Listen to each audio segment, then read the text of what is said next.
What's up, guys? We're back. Today we should be, I should say, this video, you should see this thing start. We've got throwout bearing in here, everything's set to go. Alan has been working his butt off on the engine here. We've got the clutch all on, everything is on. He's got all the air tubes and coolant tubes and everything. Oh yeah, the spider web is now complete. Which is fun. We got brakes on all sides are torn off. We're going to not do anything too crazy. We're just going to spray these on the car. So we've got this covered with trash bags, and then when we actually go to spray, we'll block off the sides here so we don't get overspray. Yeah. But we just got some red caliper paint. It may not match perfectly with the stuff we sprayed there, but we don't typically spray these anyways, but it'll just look nicer. Brakes got to be a certain red, so we'll do that. But if you remember, the new brakes were in the trunk. They just hadn't replaced them yet. Yes. So we got parts down here, pads, rotors, all that stuff. So and then for the back, me and Alan took a look at us already. The shoes are just bad. So when we pull up the e-brake, it actually does. Yeah, it works. We can see it works. They just didn't replace the shoes. Yep. So we've got that stuff on order from Advanced Auto Parts. Actually, was the cheapest in the area. So I'll pick that up probably tomorrow when I'm out. So a quick sunroof update. We talked to the company that's going to do that out in Hastings, I think it is, Michigan. Spoke to him about like what happened. I told him about the headliner, how when we were pushing up it shattered. He actually said that's pretty normal, and what actually the recall's for is when you're driving down the road, that frame rusts, and then the wind catches it, and it pulls up and flies off your car. So that sounds fun. I guess I guess it's good that didn't happen, but so anyways, they'll replace like that whole frame that we pulled out. Some of the bolts or the bolts that go into it, something about a drip rail, and then he said he'll take a look at like the headliner and everything, and the video and pictures and the remnants of it up there, and he said he'll see if they can get that like into the claim. It's kind of like insurance. We should be able to. We got it before we pulled it apart on video when we started this, so we should be good. It's definitely water damage. We've seen headliners like fail, and they kind of get droopy. This one was like ruined. No doubt it was water related, in my opinion. So he said he'll do what he can to get that in the claim, and so hopefully we'll get a sunroof and a headliner out of this, and not have to mess with that because it doesn't look that fun, to be honest. So other than that, we're gonna try to fix this dent. You see it in the video. We're just gonna pull the fender liner out, heat it up, and you should, since it's larger, we should be able to pop it out from the inside. So that's about it. But I say let's get this this engine in, enjoy some time lapse, and let's get this thing running.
So we are to an area where we can actually get the engine primed and see if we have any oil leaks. So what I'm gonna do, we got the battery installed, everything's hooked up, fuel lines, vacuum lines. I mean, this is not how it's gonna be. There's obviously we got alternator, radiator, tidy up a lot of lines, PCV still hook up.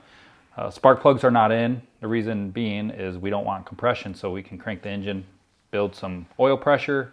Once we get oil pressure, we'll throw the spark plugs in, the coil packs, and then we should be able to start it up. Also, we disconnected the crank and cam shaft position sensors. That way, the injectors are also not just spraying fuel into an engine that is not, you know, getting spark and trying to start right now. You don't want to wash out rings and all that stuff. I mean, these rings are seated, but still we don't want to dump a bunch of fuel into fresh oil because we just got done putting 4.5 quarts of the good stuff. If you're a Subaru person, you should know Rotella T6. So watch underneath, make sure there's no oil leaks. And I'm gonna try to give this thing a start. Or not a start, but I'm gonna crank it a little bit.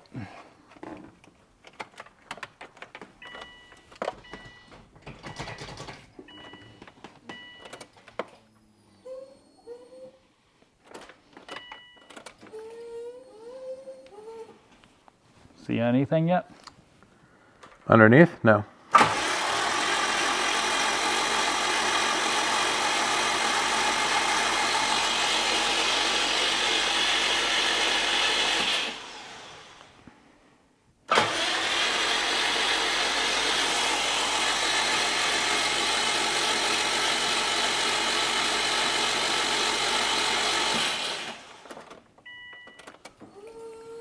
Looks good underneath.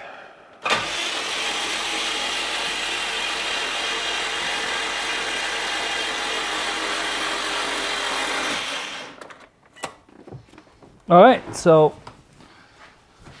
turns over, everything sounds good. So I say we get the spark plugs put in, coil packs, reconnect the crank and cam position sensor, put the intake on with the mass airflow sensor, and fire it up.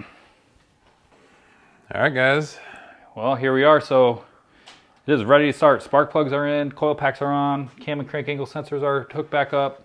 Threw the intake in, just set it in there. Mass airflow sensors hooked up. Like I said, we still got a lot of lines. I should probably block that real quick. So this is our legit first try to start up. We haven't started it once. Like I said, we just primed it, and this is going to be the first time we have ever heard the car run. We had, like I said, we bought it. Never ran. We bought it locked up, so we'll see. It's got fuel in the tank, and obviously with the coolant not being in, we won't let it run too long, but start it up, see if there's any oil leaks, and then we'll shut it down.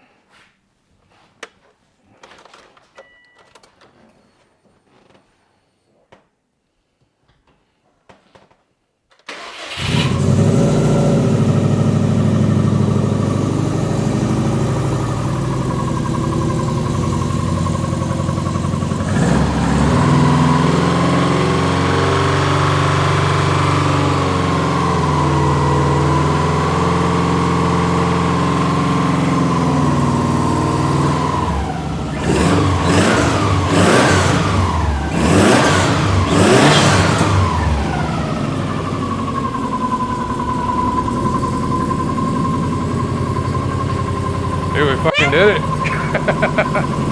Birds like kidding. Little smoke. Shut her down.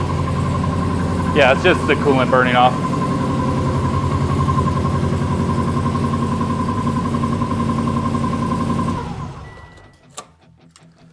Boom, guys. And just like that, that was legit. First startup. Had not tried Yes. anything. Instant. First start, it freaking started. So there you go. Now we get it on the road Yep. and get Noah's crater fixed. Get that. Come on. Get the little sunroof fixed. Easy.